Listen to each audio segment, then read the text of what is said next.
What's up, everybody? Welcome back to the channel. This is Legitimate Response. Now, don't you just love it when somebody comes in and does something and makes a huge mistake, just breaks everything, and there's like, oh, he did it. It was his fault. Well, that's what the corporate press is trying to do right now in the Biden administration, as a matter of fact. House Republicans just released their Afghanistan withdrawal report, and it's great, y'all. Check this out. Check this out. You gotta love how the AP covers this. It's insane. It's outright insane. Justifications are out the freaking door. Watch this. House Republicans released report blaming Biden for disastrous end to U.S. war in Afghanistan. Hang on. He was in charge. Who else are we supposed to blame? You love the headline, though. You gotta love it. Like, should we be blaming somebody else? I mean, really. But they try to do that. They literally tried to blame Trump, saying it's his fault. All of it. It's all his fault. But we'll get into that. Let's get this thing rolling right quick, because this... I'm just loving the corporate press, man. If it wasn't for the corporate press, I wouldn't be here. I can promise you that. If they didn't lie, if they didn't try to spin these stories in a certain way to make you believe this, when you should be believing this over here, I wouldn't be here at all. I ain't gonna lie. Let's get into it, though. House Republicans on Sunday issued a scathing report on their investigation into the U.S. withdrawal from Afghanistan, blaming the disastrous end of America's longest war on President Joe Biden's administration and minimizing the role of former President Donald Trump, who had signed the withdrawal deal with the Taliban. Yes, so we're looking at Donald Trump. Okay, it's his fault for getting us out of a forever war. Yeah, let's just blame it on him. He's the one that signed the deal. Like, are you serious? But nowhere in this thing, but we'll get into that. I have a feeling you know what I'm about to say. Nowhere in this thing is there any blame actually put on Donald Trump. Let's go, though. The Partisan Review lays out the final months of military and civilian failures following Trump's February 2020 withdrawal deal that allowed America's fundamentalist Taliban enemy to sweep through and conquer all of the country, even before the last U.S. official flew out on August 30th, 2021. The chaotic exit left behind many American citizens, Afghan battlefield allies, women activists, and others at risk from the Taliban. I wonder who these women activists are. Like, really? The corporate press just had to throw that one in there just for, I don't know why. Of course, the corporate press does a lot of things that I have no idea why they do. Like, they just make up, like, ridiculous lies. Like, it's the silliest thing. But House Republicans' report breaks little new ground, as the withdrawal has been exhaustively litigated through several independent reviews. Previous investigations and analyses have pointed to a systematic failure spanning the last 4 presidential administrations and concluded that Biden and Trump share the heaviest blame. Yeah, that was the independent report. Biden and Trump. Yeah, Trump shares some blame in that. Yeah, more than Obama. Much more than Obama and Bush. Yeah, the one who started the freaking war. Bush. Yeah, that same Bush. The one who increased drone strikes. Obama. Yeah, it's Trump's fault, though. Yeah. Trump was getting us out of there. We never should have been there in the first freaking place. Not to take over and export democracy to some people who obviously didn't freaking want it, because they just laid down their arms and allowed the Taliban to just run over everything. They did not care.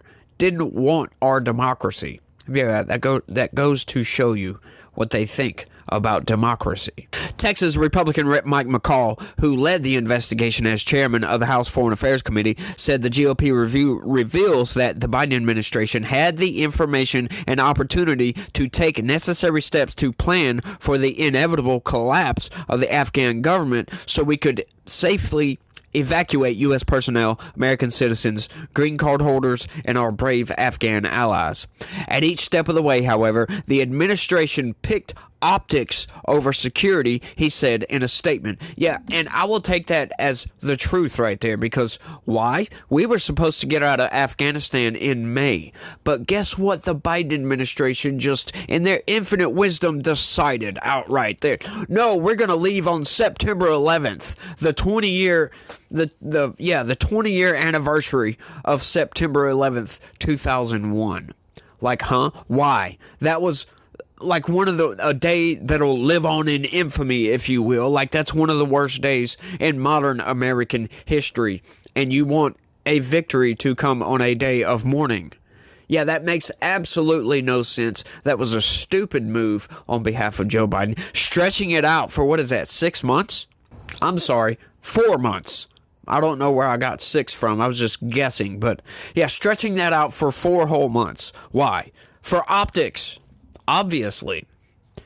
McCall earlier in the day denied that the timing of the report's release ahead of the presidential election was political, or that Republicans ignored Trump's mistakes in the U.S. withdrawal. Now, I can kind of attest to this a little bit, because they just had a committee hearing like a month and a half ago, maybe 2 months ago, about the Afghanistan withdrawal. There are still people testifying, blah, blah, blah, blah, blah. You get it. So it takes time to make up these reports. We all know Congress moves at a snail's pace, for crying out loud. So yeah, I'm gonna believe that like, when did the corporate press want them to come out with this report? Like, really? Just weird statement from the corporate press there. A White House spokesperson, Sharon Yang, said the Republicans' report was based on cherry-picked facts, inaccurate characterizations, and pre-existing biases. Oh, Lord. Because of the bad deal former President Trump cut with the Taliban to get out of Afghanistan by May of 2021, President Biden inherited an untenable position: either ramp up the U.S. war against a strengthened Taliban or end it, Yang said in a statement. Yeah, there you go. Yeah, it's Trump's fault for ending the forever wars. Right, but you know what? When the commander-in-chief, when you have planned this thing out for months and months at a time, right? Like, I don't know how long he had been planning this, but I know Trump wanted to get out of Afghanistan. That was one of his campaign promises, for crying out loud, to get out of Afghanistan, right? So they probably planned this out for months and months. When you take something that has planned out for months and months, and then you just take that plan, crumble it up, and throw it away, what happens? Yeah, you got to make a new plan. And, from January to May, you might think that's enough time to make a plan, but I think that's the reason why they stretched it out, because they took Trump's plan and just tossed it in the bin over here and said, screw it, we're going to do it our own way. We're going to make up a new plan. I can almost guarantee you of that. I heard reports on that. I've never actually seen any emails or anything like that, any video evidence of this, just reports of this from testimony from congressional committee hearings on this, that they threw the plans away. House Democrats, in a statement, said the report by their Republican colleagues ignored facts about Trump's role, which didn't have much of a role, considering, once again, you take Trump's plan and throw it away. In doing that, you now take all the blame off of Trump whatsoever. Like, the only thing they can blame him for is getting out of Afghanistan. So, yeah, that's a good thing, as a matter of fact. I don't know why these people are trying to blame this on Trump. It's one of the most ridiculous arguments I think I've ever heard. Oh, well, it's Trump's fault. Why? Because Trump. The more than 18-month investigation by Republicans on the House Foreign Affairs Committee zeroed in on the months leading up to the removal of U.S. troops, saying that Biden and his administration undermined high-ranking officials and ignored warnings as the Taliban seized key cities far faster than most U.S. officials had expected or prepared for. I called their advance the Red Blob, retired Colonel Seth Krumrich said of the Taliban, telling the committee that at the Special Operations Command, Central Command, where he was chief of staff, we tracked the Taliban advance daily, looking like a red blob gobbling up terrain.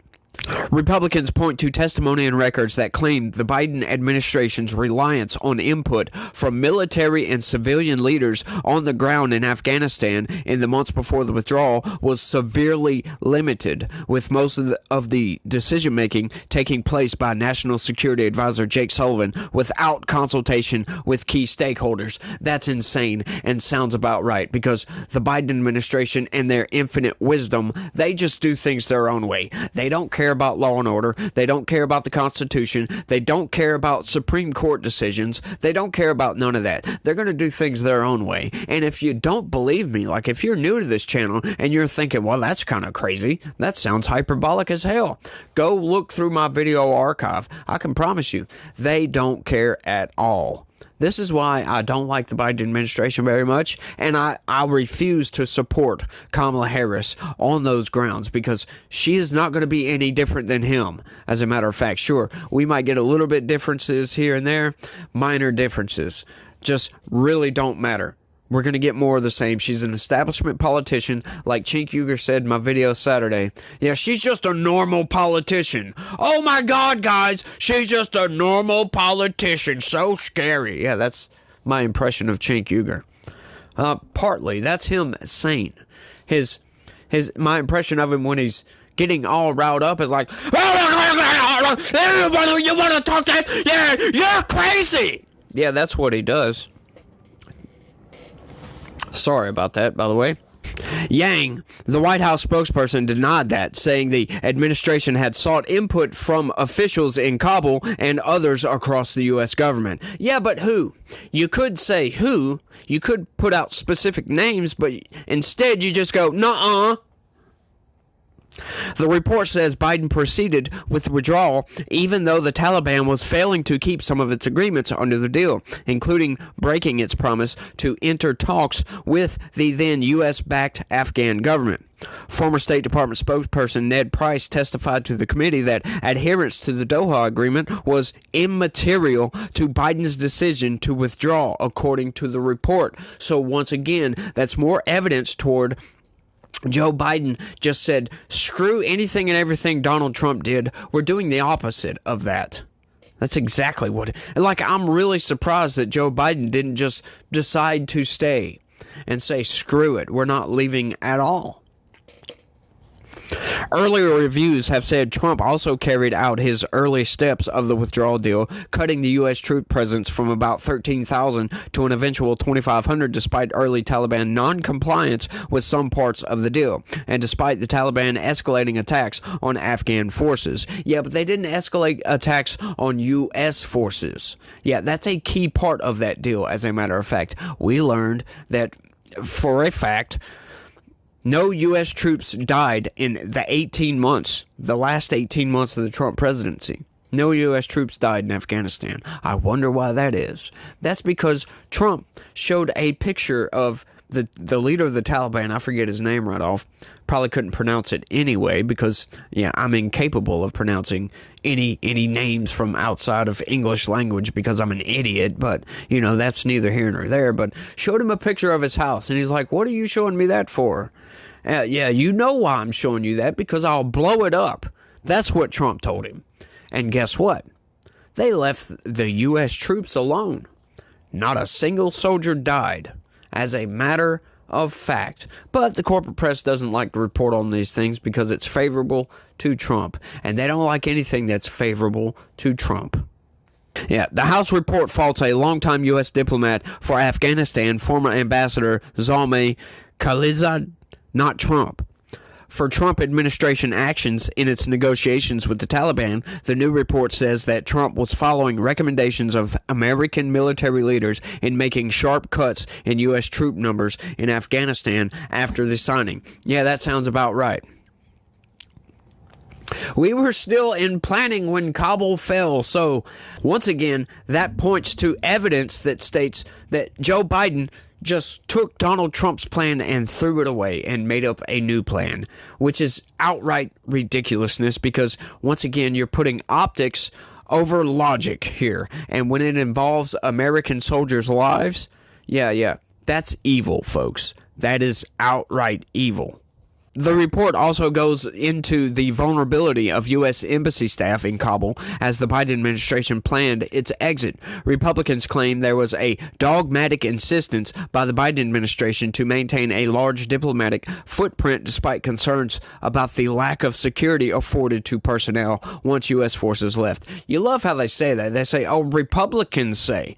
You know what? It's not Republicans that are saying this, as a matter of fact. They've been doing this throughout this whole article. It's not Republicans. That's what they got from testimony from U.S. military personnel, as a matter of fact. So keep that in mind. I should have pointed that out earlier. Just didn't think about it. Sorry about that. I'm usually on top of crap like that, but, I can't catch everything. McKenzie, who was one of the 2 U.S. generals who oversaw the evacuation, told lawmakers that the administration's insistence at keeping the embassy open and fully operational was the fatal flaw that created what happened in August, according to the report. The committee report claims that State Department officials went as far as watering down or even completely rewriting reports from heads of diplomatic security and the Department of Defense that had warned of the threats to U.S. personnel as the withdrawal date got closer. That is outright insane. And how come these people aren't court-martialed, fired, whatever the hell you got to do? Who rewrote these reports? Right? And Joe Biden, once again, that's another issue. Joe Biden didn't fire anybody. As a matter of fact, they thought of this as a success, leaving almost $100 billion in equipment and having the whole Abby Gates scandal right there alone, leaving American citizens over there. We saw the videos of the Afghanistan withdrawal. It was the worst withdrawal of U.S. forces since Vietnam, which was outright insane. This was worse. We were still planning when Kabul fell, Perez, the senior U.S. diplomat, testified to the committee. That's insane. They were still planning as they were exiting when Kabul fell. That's just crazy, but that was one of the most incompetent acts I've ever seen, and that set the stage for the entire Biden administration presidency, the Biden presidency, as a matter of fact. It's just been blunder after blunder after blunder after blunder. And not only just blunders, right? He's the worst president in my lifetime, outright. Probably one of the worst presidents in American history. But you talk to any Democrats and they're like, his presidency was great. Look at all his accomplishments. Like what accomplishments? Oh, the Inflation Reduction Act, which didn't reduce inflation, so why was it called that? It was mostly just climate change agenda garbage. That's all that was. Hiring 80,000 IRS agents to come after you guys out there that pay taxes. Yeah, you don't need 80,000 IRS agents to go after the top 1%. I'm sorry. I'm not going to buy into that. Why do you need that many? Now, I understand some of that 80,000 was retirees. You got to replace these people, but you don't have that many employees to begin with. That's an insane number. But, it was just one thing after another, and now the corporate press. This is the Associated Press, by the way, so good job trying to blame Trump, but you failed. You failed outright because you can't really blame Trump. Once again, if Biden would have kept Trump's plan, Trump's exit strategy that was put together by the U.S. officials, blah, blah, blah, that he came up with, if you would have kept that plan together and executed that plan, and it would have failed this badly, then you would have some ground to stand on to say, yes, this is partly Trump's fault. They share equally, because that was Trump's plan that his team put together, and it failed. But no, that's not what happened. We see that. We know that. Joe Biden said, I'm not doing anything Trump did. Unless it was advantageous for Joe Biden, like keeping some of those tariffs on China, right? Like, oh, that's supposed to, you're just taxing the middle class there. No, I'm sorry. Yeah, it's advantageous for Joe Biden, so he keeps it. But everything else, destroy it. That's why we have the border crisis going on right now, which is insane. I don't know if you guys, I was going to cover the story of Springfield, Ohio, which is an insane story. Let me know down in the comments if you guys have heard about this story. A town of less than 60,000 over the past 3.5, 4 years have had 20,000 illegal Haitian migrants.